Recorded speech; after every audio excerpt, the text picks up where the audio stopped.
পারি নাই, সত্য।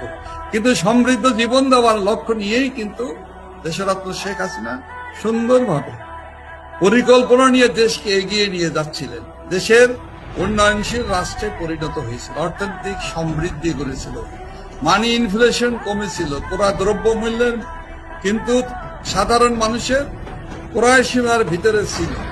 আর আজকে সেই সাধারণ মানুষের কান্না, সে কারণে আজকে সেই সাধারণ মানুষ, মেহনতি মানুষ, শ্রমজীবী মানুষ, মধ্যবিত্ত মানুষ, নিম্নবিত্ত মানুষরা হাহাকার, কান্না, দুঃখ, বেদনা আমরা প্রতিনিয়ত দেখি।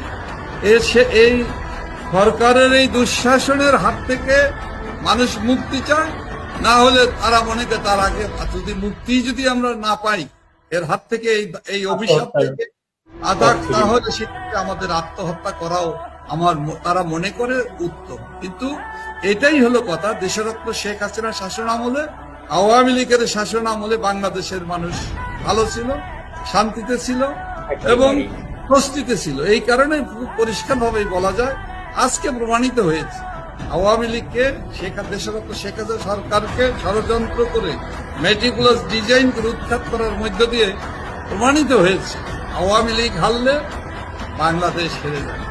আওয়ামী লীগ হারলে বাংলাদেশের মানুষের দুঃখ, কষ্ট, ব্যথা, বেদনা বাড়ে। আওয়ামী লীগ হারলে দেশে আইন শৃঙ্খলা থাকে না।